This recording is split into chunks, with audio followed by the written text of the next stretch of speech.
నమస్తే. మీరు చూస్తున్న సుమన్ టీవీ. నేను మీ కీర్తి. ముందుగా ప్రేక్షకులందరికీ సంక్రాంతి పండుగ శుభాకాంక్షలు. నాతో పాటు ప్రముఖ ఆధ్యాత్మికవేత్త అనంతలక్ష్మి అమ్మగారు ఉన్నారు. నమస్తే అమ్మా.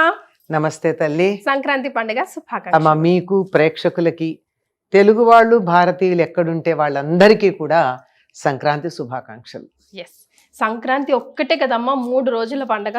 3 రోజుల పండుగ ఏమిటి, 4 రోజుల పండుగ. అట్లా ఇంకా గట్టిగా చెప్పాలంటే 4 రోజుల పండుగ.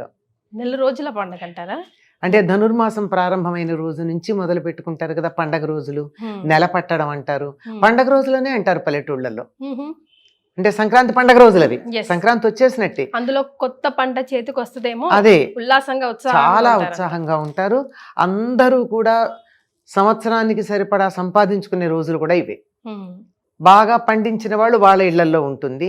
పంటల మీద ఆధారపడే వాళ్ళకు కూడా ఇప్పుడే.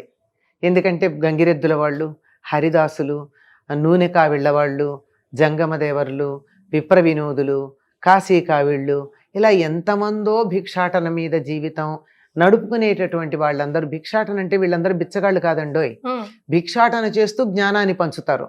వాళ్ళందరికీ కూడా సంవత్సరానికి సరిపడా ఆదాయం వచ్చేటటువంటిది ఈ రోజులే. అంటే ఇప్పుడు మళ్ళీ అసలు ఇటువంటి వాళ్ళు మనకి ఈ వృత్తుల వాళ్ళు ఉన్నట్టు కూడా తెలియదు. ఇది ఈ నెల రోజులైతే, ఇప్పుడు మీరు 3 రోజులు అన్నారు, ఇది 4 రోజులు అని చెప్పాను. మొదటి రోజు భోగి, రెండో రోజు సంక్రాంతి, మూడో రోజు కనుము, 4వ రోజు ముక్కనుము. అసలు ఇది మనకి ఇప్పుడు ఎక్కడా కనపడను కూడా కనపడట్లేదు. తెలీదు. ఎందుకంటే కనుము తర్వాత సంక్రాంతి నాడు ఎలాగూ ఇది వచ్చేసింది కదా, ఉత్తరాయణం వచ్చేసింది గనక ముక్కనుము నాడు రకరకాల వ్రతాలు మొదలు పెట్టుకుంటారు.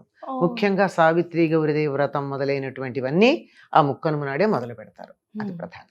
అయితే హరిదాసులు, ఈ గంగిరెద్దులు, ఇవన్నీ ఈ సీజన్ లోనూ ముఖ్యంగా ఇప్పుడే ఎందుకు అమ్మ కనిపిస్తారు? అండ్ మనం తప్పకుండా దానం కూడా చేయడం చాలా ముఖ్యంగా సంక్రాంతి రోజు చెప్తూ ఉంటారు. ఎలాంటి దానాలు చేయాలి, ఎందుకు చేయాలి? ఈ నెలంతా కూడా హరిదాసులకు వేస్తారు కదమ్మా. హరిదాసులు ఏం చేస్తారు, హరిలో రంగ హరి అని చెప్పి మేలుకొలు పాటలు పాడతారు. ధనుర్మాసంలో గోదాదేవి చేసినటువంటి శ్రీవ్రతం ఉందే, అందులో ఆవిడ ఏం చేసేది, కృష్ణుణ్ణి సేవించుకోవడానికి రండి అని చెల్లుల్ని నిద్రలేపేది. అదే కదా, ఆ నిద్ర లేపడమే మనకి హరిదాసులు చేసేటటువంటి పాటల్లో కనపడుతుంది. వాళ్ళు ఏమి మొత్తం అంతా కూడా విష్ణు సంబంధమైన కీర్తనలు పాడడమే వింటాం కానీ అమ్మవారికి సంబంధించినవి కానీ శివుడికి సంబంధించినవి కానీ పాడడం మనం గమనించాం. ఎందుకంటే ఇదంతా విష్ణు భక్తి పొంగి పొర్లేటటువంటి కాలం ఇదంతా. అందుకని వాళ్ళందరూ కూడా హరిదాసులు, విష్ణువు యొక్క దాసులుగా, మేము లేచాము భగవంతుని చేరుకోవడానికి జాగృతమయ్యాము, మీరు కూడా లేవండి అని అందరినీ నిద్ర లేపడానికి వస్తారు. ఈ నెల రోజులే వస్తారు వాళ్ళందుకు. అదే ఆ కృష్ణుడు పాలించింది కూడా గోవుల్ని గనక గో సంపదకు అభివృద్ధి చేసేటటువంటి కాలంగా కూడా దీన్ని మనం చెప్పుకుంటాం. కృష్ణుడికి ఇష్టమైంది ఏమిటంటే గోవుల్ని పెంచితే ఆయనకి ఇష్టం. ఆవులన్నిటినీ తిప్పలేరు గనక ఒక్క వృషభాన్ని మాత్రమే, అంటే ఒక మగ ఆవు, దాన్ని ఎద్దు, అందరికీ తెలుస్తుందో లేదో అని చెప్తున్నాను నేను, ఎద్దుని మాత్రమే తిప్పుతూ ఉంటారు. అది గంగిరెద్దు. దాని ఆశీర్వాదం చాలా శుభప్రదంగా, ధర్మానికి ప్రత్యేక ఎద్దు అంచేత ధర్మం మన ఆశీర్వదించిందని అనుకోవాలి గంగిరెద్దుని ఆశీర్వదిస్తే. అలాగే ఎందుకు ఇప్పుడు ఎక్కువ వస్తారు అంటే, ఒకటి హరిదాసులైతే ధనుర్మాసం అనే ఉద్దేశం అయితే, ఇప్పుడు పల్లెటూళ్ళల్లో మామూలప్పుడు నా దగ్గర ఏం లేదనుకునే వాడి దగ్గర కూడా కొంత ఇంతో అంతో ధాన్యం ఉంటుంది. పల్లెటూరు వాళ్ళకి ఇప్పుడు వచ్చింది కానీ అలవాటు డబ్బు గురించి. పూర్వం వాళ్ళు పెద్ద క్యాష్ అసలు పెద్ద పట్టించుకునే వాళ్ళు కదా, వాళ్ళకంతా సంపద అంతా ధనమే, ధాన్యమే. ఈ ధాన్యం ఉంటుందేమో లెక్కాపత్రం లేకుండా వచ్చిన వాళ్ళకి చేతులతో ఎవరు ఇచ్చేవాళ్ళు కాదు, చాటలతో కుంచాలతో పోసేవారు.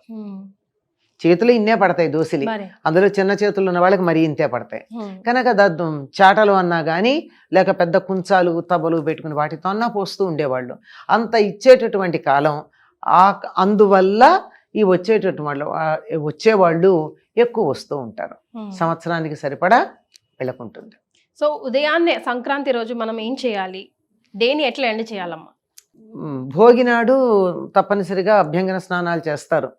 ఈ రోజున పిల్లలు వాళ్ళు ఎవరు అభ్యంగన స్నానం చేయాల్సినటువంటి పని లేదు, అయిపోయింది కదా తలంటు పోసుకోవడం. ఈ రోజు సాంప్రదాయిక కుటుంబాల్లో వాళ్ళు తలస్నానం చేసి పితృతర్పణాలు ఇస్తారు పితృదేవతలకి. వాళ్ళని ఒకసారి గుర్తు చేసుకుంటారు. ఎందుకు అంటే దక్షిణాయనం పూర్తయిపోయి ఉత్తరాయణం వస్తోంది. దక్షిణాయనం పితృదేవతలకు సంబంధించింది, ఉత్తరాయణం దేవతలకు సంబంధించింది కనుక దక్షిణాయన పుణ్యకాలంలో భూలోకానికి వచ్చినటువంటి దేవతలందరూ ఉత్తరాయణ పుణ్యకాలానికి తమ పని అయిపోయిందని తమ లోకాలకి తాము వెళ్ళిపోతారు. ఆ వెళ్ళిపోతున్నారు కనుక వాళ్ళకందరికీ తర్పణాలు ఇవ్వడం అన్నది పద్ధతిగా ఉంటుంది. అందుకే చాలా మంది ఆ రోజు దానాలు కూడా చేస్తారు. ఎందుకంటే పితృదేవతలకు తృప్తి కోసం అని చెప్పి కూష్మాండ దానం సాధారణంగా చేస్తారు. కూష్మాండం అంటే గుమ్మడి పండు. గుమ్మడి పండు అంటే బూడిద గుమ్మడి కాదమ్మా, మామూలు మంచి పండు, మంచి గుమ్మడి. ఎందుకంటే భూమి ఆ ఆకారంలో ఉంటుంది.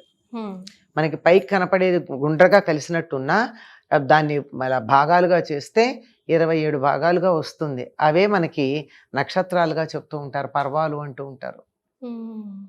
గీతలు ఉంటాయి, మన గీతలు మనం గీసుకుంటే ఉంటాయి, లేకపోతే లేదు, కానీ మామూలుగా అయితే అట్లా ఉంటుంది అని. అటువంటి దాన్ని ఒక గుమ్మడి పండు దానం ఇచ్చినట్టయితే భూమండలం దానం ఇచ్చినంత ఫలితం ఉంటుంది అంటారు.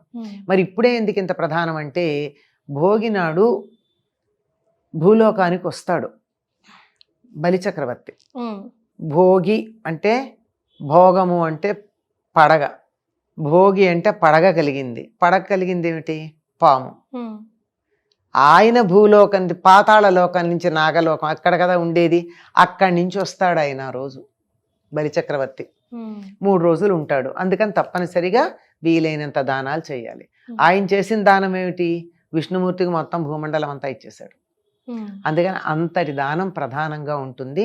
ఇంకా కొంతమంది ఇళ్లల్లో అయితే బాగా ఒకప్పటి సంప్రదాయం కొనసాగాలి అనే తాపత్రయం ఉన్నటువంటి వాళ్ళ ఇళ్లల్లో అయితే ఈనాడు తప్పనిసరిగా పితృకార్యం కూడా చేసేవాళ్ళు ఉన్నారు. అంటే పూర్తిగా తద్దినం పెట్టినంత పూర్తిగా కాకపోయినా కొంతవరకు పితృదేవతలకి తర్పణాలు ఇవ్వడం, నువ్వులు వదిలిపెట్టడం, బ్రాహ్మణులకు భోజనం పెట్టడం, బట్టలు పెట్టడం, ఇలాంటివన్నీ చేస్తారు. అంటే పితృదేవతల ప్రీత్యర్థం.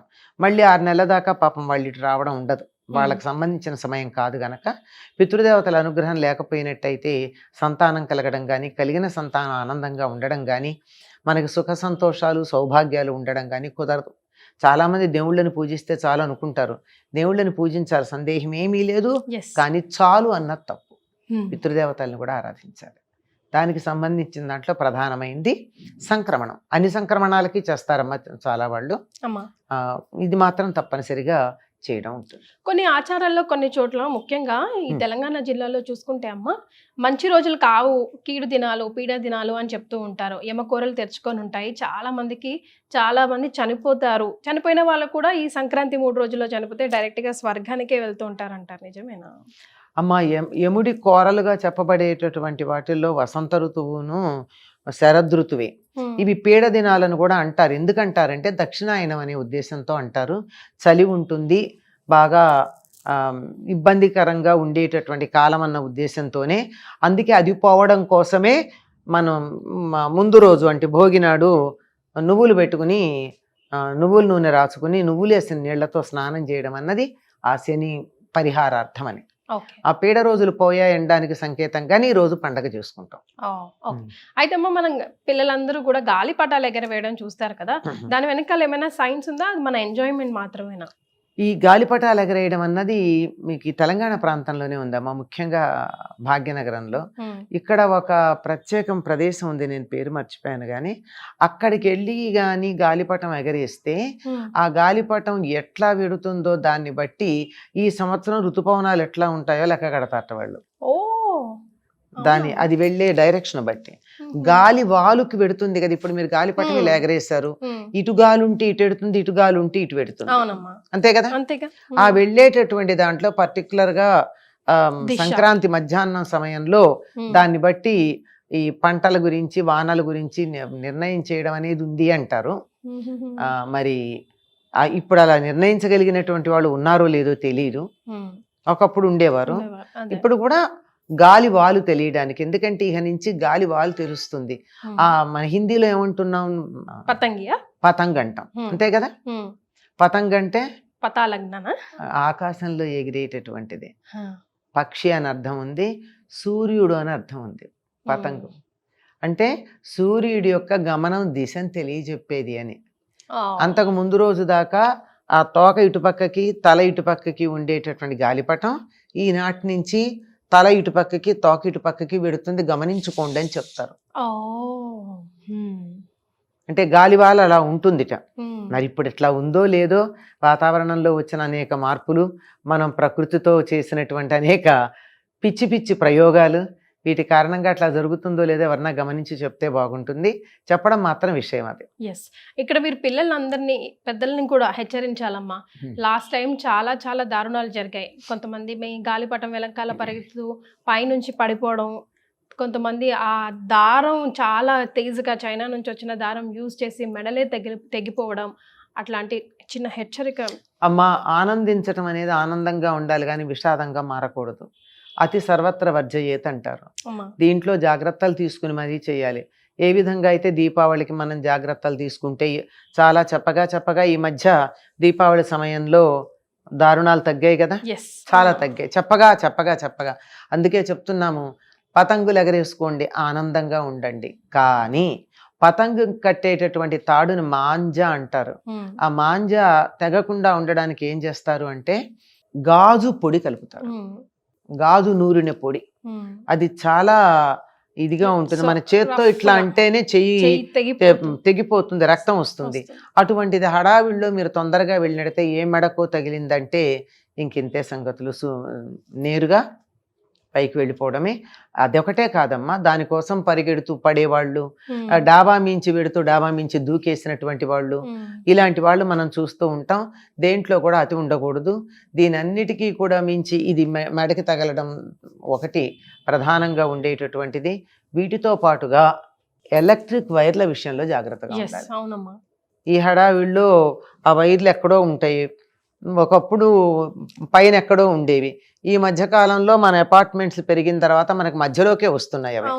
ఈ మధ్యలోకి వచ్చేటటువంటి ఈ వైర్లలో ఎక్కడన్నా కొంచెం తేడా ఉన్నట్టయితే అది ముందు బాగానే ఉంటుంది, కానీ మాంజా తగిలితే మాంజాకి పోసే గుణం ఉంది కనుక పైన ఉన్నటువంటి ఆ కవరింగ్ పోయి లోపలిది బయటకు వచ్చే ప్రమాదం ఉంది.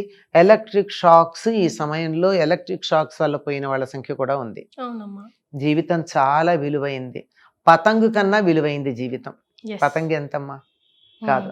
కనుక విలువైన జీవితం విషయంలో జాగ్రత్తగా ఉండి, ఈ వచ్చే ఏడాది ఇంకా ఎక్కువ పతంగులు ఎగరేసుకుందాం ఈ ఏడాది కనుక జాగ్రత్తగా ఉంటే అనే సంగతిని మనసులో పెట్టుకుని పతంగుల వెంట పడి ఎటువంటి ప్రమాదాలు కొని తెచ్చుకోకండి అని పిల్లలందరికీ కూడా ప్రేమపూర్వకంగా చేస్తున్న హెచ్చరిక. పెద్దలు కూడా ఒక కంట కనిపెడుతూ ఉండాలి. పెద్దవాళ్ళు కనిపెట్టాలండి, అక్కడే వస్తుంది సమస్య. పెద్దవాళ్ళు టీవీలు చూసుకుంటూను సెల్ ఫోన్లలో మాట్లాడుకుంటూను కూర్చోకూడదు. పిల్లల్ని స్వేచ్ఛగా వదిలిపెట్టాలి. గాలిపటం దానికే సంకేతం, స్వేచ్ఛగా వదిలిపెట్టాలి. కానీ కింద ఆ చెక్కి ఉందే అది మన చేతిలో ఉండాలి. అది మన చేతిలో ఉన్నట్టు వదిలిపెట్టాలి. పిల్లల్ని వదిలిపెట్టాలి, ఒక కంట కనిపెట్టాలి. ఇది గాలిపటం, అది కూడా సూచిస్తుంది మనకి. అది వెరీ వెల్ సెడ్ అమ్మా. మరొకసారి సంక్రాంతి శుభాకాంక్షలు అందరికీ కూడానమ్మా. సంక్రాంతి శుభ సంక్రాంతి కావాలి అని కోరుకుంటున్నాను. ధన్యవాదాలు.